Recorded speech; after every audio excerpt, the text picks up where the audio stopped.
este asunto. Jesús, buenas tardes. Buenas tardes, don Julio. Muy buenas tardes a todos. Buenas tardes. Don Jesús, ¿cómo ve lo que ha sucedido hoy, la postura de la presidenta? Yo no sé usted qué opine, pero pareciera la primera ocasión en la que la presidenta de México toma una iniciativa, diríamos que está a la ofensiva, al plantear, con muchos claroscuros, pero plantear el hecho de que si acaso Estados Unidos está protegiendo a grupos criminales y exigiendo que haya claridad en este proceso que llevó al Mayo Zambada a Estados Unidos. ¿Cuál es su lectura, su opinión, por favor? Mira, creo que en el caso de si operaron o no operaron dependencias federales de Estados Unidos en México, habría que ponerlo en contexto, Julio, porque todo esto generado por lo que se dio a conocer una vez que expusieron como trofeo en Nuevo México al avión o avioneta en la cual llegó Ismael El Mayo Zambada García y Joaquín Guzmán López, uno de los hijos de El Chapo, a Estados Unidos, es entenderlo de varias maneras, porque de acuerdo a esa nota periodística, el FBI se cuelga la medallita del arresto, pero la pregunta, y creo que ahí es donde queda corto la noticia periodística, es ¿el arresto en dónde? Porque puede haber varios aristas en esto. Que la avioneta en la cual llegaron sí haya salido de Culiacán o de algún otro punto del estado de Sinaloa hacia Estados Unidos, pero con un piloto tal vez contratado por el FBI, no necesariamente agentes del FBI en la aeronave, que eso es muy distinto, pero sí implica una operación encubierta de Estados Unidos, de las cuales deberíamos estar acostumbrados, Julio, porque se llevan muchas a cabo sin que se conozcan. Y me parece que el gobierno federal de México desde hace muchas décadas lo sabe, pero sí es la primera vez que están reclamando por una violación a la soberanía que ocurren a cada rato, Julio. Y esto creo que periodísticamente lo sabemos todos, con la presencia de los 70 agentes de la DEA, los del FBI, los de la CIA, los de ICE, en fin, muchísimos. ¿Qué ocurrió en Chihuahua recientemente con los de la CIA, ¿no? Y pues, se hicieron los reclamos, se hicieron los señalamientos y simplemente no pasa nada. Pero aquí la figura es diferente. Es Ismael El Mayo Zambada García, el capo de capos del cártel de Sinaloa. Ahora bien, ¿cuánto tiempo tenemos periodísticamente denunciando esta hipocresía del sistema judicial de Estados Unidos? Don Julio, usted lo hace constantemente en sus columnas de astillero, ya que capo, ¿qué narcotraficante le teme al sistema judicial de Estados Unidos? Claro. Al contrario, lo ven como, si nos vamos para allá o nos expulsan o nos deportan, nos va mejor. Vamos a convertirnos en testigos protegidos y cooperantes y no nos vamos a pudrir en la cárcel. Vamos a hacer denuncias, vamos a hacer traiciones, lo que nos pidan, lo que nos pregunten los fiscales, que sea conveniente bajo el auspicio de un abogado, lo hacemos y lo decimos. En ese sentido, sí se puede leer como que el sistema judicial de Estados Unidos protege a narcotraficantes en lugar de castigarlos. Si ves eso, desde ese punto, don Julio, pues es de risa la designación que hizo Donald Trump en una orden ejecutiva en enero del año pasado de que los cárteles mexicanos son organizaciones del terrorismo internacional y que el fentanilo es un arma de destrucción masiva. Porque si son tratados como terroristas, la ley de Estados Unidos es clarísima en ese sentido. No se negocia con terroristas. ¿Crees, Jesús, que el planteamiento que está haciendo la presidenta de México es, digamos, el primer golpe que pudiera atemperar o suavizar los muchos golpes que se han dado o que vienen de Estados Unidos contra México en materia de narcopolítica? No sé si golpe, pero me parece que por primera vez el gobierno mexicano está levantando la voz, diciéndole a Estados Unidos, tú reclamas tanto, pero mira, así se ve lo que haces con el sistema judicial. Pero aquí, Julio, la pregunta es, lo está haciendo desde una palestra en México. ¿Tendría más fuerza si lo hiciera en una reunión con Donald Trump? Porque Directamente. Trump está ahorita en Turquía. ¿Tú crees que se va a enterar de lo que dijo la presidenta mexicana? Ahora, Jesús, ¿quién miente? Es la pregunta central de esta argumentación. Y se Todos. centra como en las películas de suspenso en las que el conserje o el velador son los responsables. Aquí se dice el embajador Ken Salazar. ¿Tú crees que él sea el principal villano de esta narconovela? No, mira, todos mienten. El gobierno de Estados Unidos jamás le va a decir la verdad al de México, ya sea en voz del embajador, del secretario de Estado, del Procurador General de Justicia, hasta del presidente, por sería considerado traición a la patria en Estados Unidos respecto a los temas de seguridad nacional. Además, Salazar creo que ha sido uno de los embajadores más grises que ha tenido Estados Unidos en nuestro país.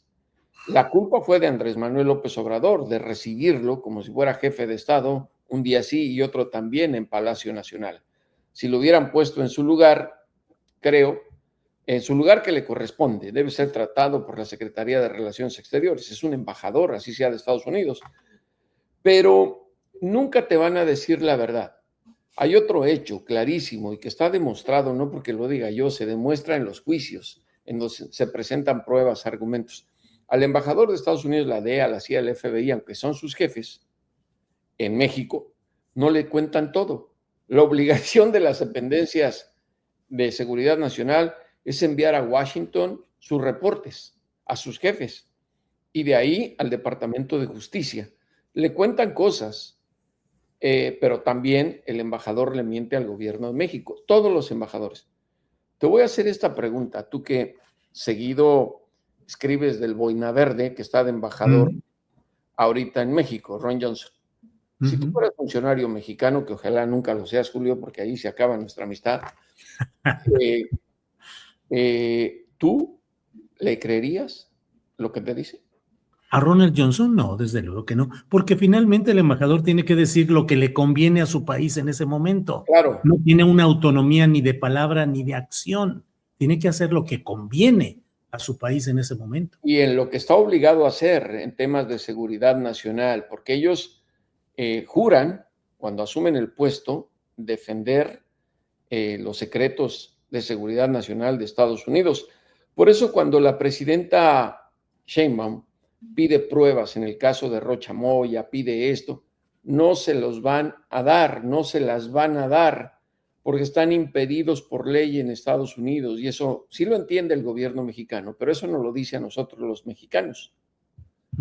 Por eso te digo que tendría más fuerza lo que está denunciando ahora si lo dice en una reunión con funcionarios estadounidenses, con Trump, por ejemplo, que tanto habla y nos amenaza de invadir, de lanzar hasta misiles para acabar contra el narcotráfico.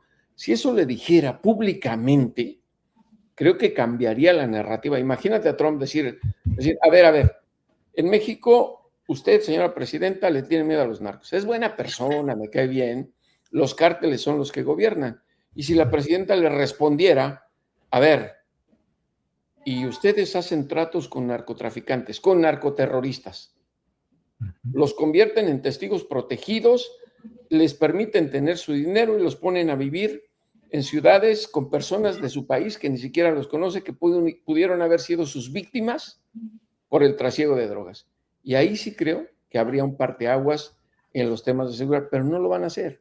Digo, nosotros, los informadores, estaríamos encantados de que eso ocurriera, porque eso le da credibilidad a todo mundo. Pero así, mi querido Julio, por eso te vuelvo a preguntar, ¿tú crees que Trump, que está en Turquía, en la reunión de la OTAN, está enterado de lo que dijo hoy la presidenta? Claro.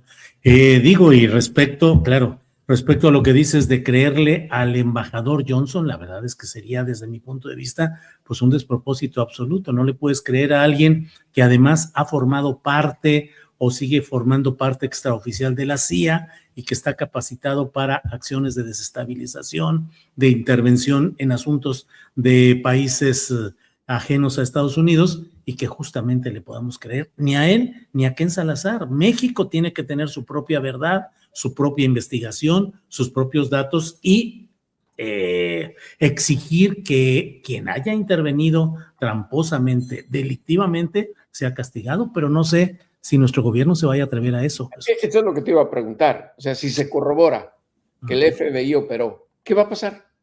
Sí, claro, porque hoy en la narrativa o el discurso en la mañanera se centró mucho justamente en el embajador Ken Salazar, como si finalmente hasta ahí quedaran las cosas. La pregunta de fondo, no sé tú qué opinas, Jesús, es ¿hasta dónde va a llegar México si se comprueba que fue una violación de la soberanía nacional, concretamente de una agencia como fue el FBI?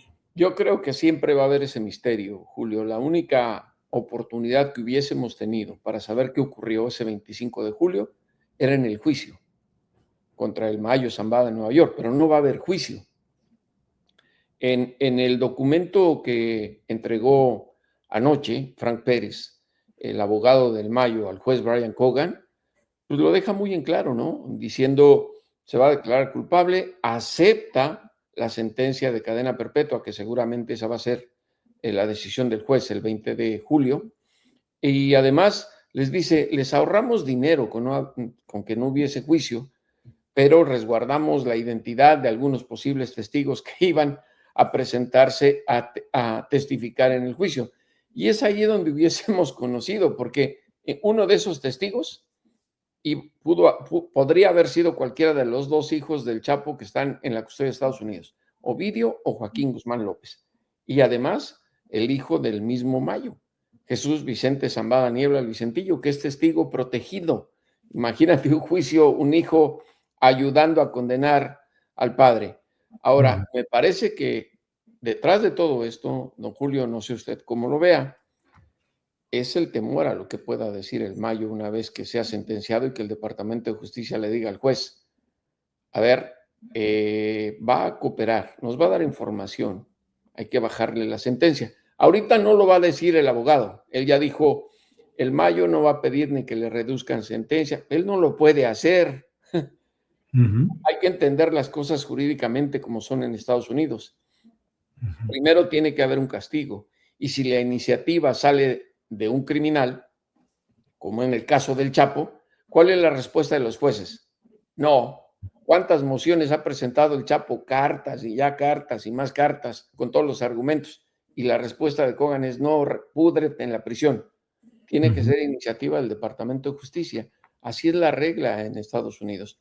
Y el temor a lo que diga el Mayo puede hacer temblar y resquebrajarse al sistema militar mexicano, al sistema gubernamental, a políticos, a empresarios, a todo mundo. Son más de 50 años de imperio del capo de capos del cártel de Sinaloa. Imagínate lo que ha de saber de narcocorrupción, de todos los partidos, políticos de todos los colores, dinosaurios o no dinosaurios, priistas, panistas, morenistas, de todos. Y si argumentamos todo eso, la presidenta, ¿qué dice de Rubén Rocha Moya, el exgobernador de Sinaloa? Que las evidencias que le han entregado no sustentan nada y que nadie es culpable hasta que se demuestre lo contrario, y eso se demuestra en un juicio.